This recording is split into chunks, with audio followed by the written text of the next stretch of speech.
Well, Monday night's football game between the San Francisco 49ers and the Atlanta Falcons at Candlestick Park will mark the end of an era. It's the 49ers' last home game of the regular season and a last hurrah for Candlestick, which will close after 53 years. Next year, the Niners will leave for a brand new stadium in Santa Clara. Scott Shafer takes a look at a San Francisco landmark affectionately known as the Stick. Candlestick Park opened in 1960. Vice President Richard Nixon threw out the first pitch. Now Candlestick is one of the oldest pro sports stadiums in the country, and its days are almost over. This week I joined a gaggle of journalists for a sentimental tour and a few last photos. We have 56 lockers in here. It's enough lockers for all the players. Candlestick is best known as a sports venue, but it's hosted many other events, including the Beatles' very last concert in 1966 and a visit by Pope John Paul II in 1987. San Francisco's Rec and Parks Department runs Candlestick. Phil Ginsburg is general manager. It's sad to lose an iconic part of San Francisco's history. I mean, there's been so many wonderful things that have happened here, and San Francisco families have been coming here for generations, and we've welcomed people from all over the Bay Area, obviously. But all agree that the stadium is well past its prime, hardly state-of-the-art.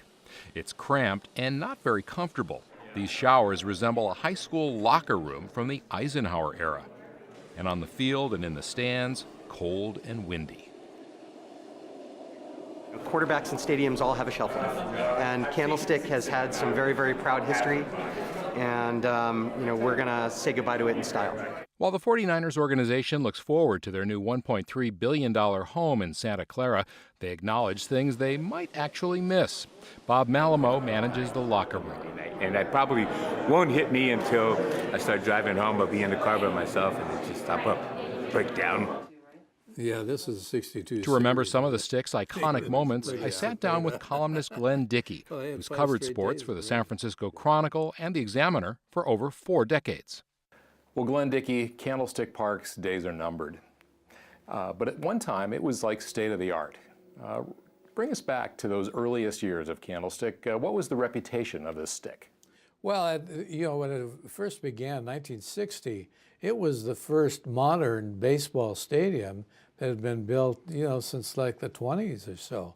And they made a lot of mistakes with it. One of them was the wind. They thought if you put up a solid wall, you could block off the wind. And what actually happens is just the opposite. It hits the foot, comes up over the top. Swirls. Yeah, it gives it added energy, so. There were stories, I've heard stories of the wind being so bad that pitchers got knocked off the mound. One pitcher did in particular. Is that apocryphal? Yes, apocryphal is exactly the word. Yeah, I talked to Willie Mays when I did the history book on the Giants, and he said that the first time he took batting practice at Candlestick, he realized he'd have to change his swing because he couldn't hit, the wind was so strong in left field, you couldn't hit it out. So he adjusted. He would hit center field, figuring the wind would blow it out to right center. So it worked pretty well. I mean, he hit 52 home runs one year at Candlestick, so it worked for Mays. So one of the big moments, probably the biggest moment in Candlestick history was the catch. Dwight Clark catching a ball against the Dallas Cowboys in the final minute of the NFC Championship game in 1982. Take us back to that moment. What do you remember? Well, I've always said it was the most thrilling 49er game I've ever seen. And it wasn't just the catch. The whole game was that way. It was back and forth. 49ers made they had 5 turnovers. Montana had 3 interceptions. They were beating themselves. They were really outplaying the Cowboys. But they got the ball with about 5 minutes to go, just methodically moved down the field, and then, made the catch. Too Tall Jones thought that Montana was throwing the ball away, because he had to loft it over Too Tall, who was aptly named at 6'8". And, but that was a play that they had practiced. It was the first play that they practiced in training camp every year. So it was not an impromptu play at all. Yeah. Another big moment at Candlestick was 1989, Game 3 of the World Series, the Bay Bridge Series against the Oakland A's. And a little bit after 5, the international media is in town to cover the game, and there's an earthquake. What do you remember about that? Well, my first thought was it was just one of these small things that hits us regularly. You get a little jolt, and then you go back to what you're doing. And then, my first concern was the power was out, and how was I going to get my column in?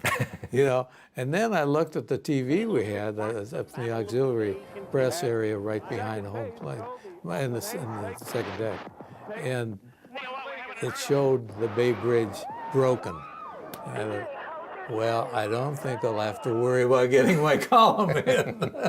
I was there as well, in line for a hot dog, and I also thought it was a relatively minor quake. But people, I think, were maybe up in the stands, really felt it shaking, I think. Well, I think there were, and actually it turned out the Candlestick was very solid. And they thought at first they were going to have to play games elsewhere, and it turned out that they could play at Candlestick. It held up very well. Yeah, there was some minor damage, yeah. Yeah. Yeah. Last question, how much of a difference will it make to San Francisco to have its team, the 49ers, not playing in the city? Does it matter? I don't think it matters anywhere near as much as some people do, because for one thing, the fan base, the original fan base, an awful lot of them have moved on the peninsula already. So, in a sense, they're moving closer to their fan base. I don't think it's that important, really. All right. Well, Glenn Dickey, thanks for sharing your memories with us. Thank you.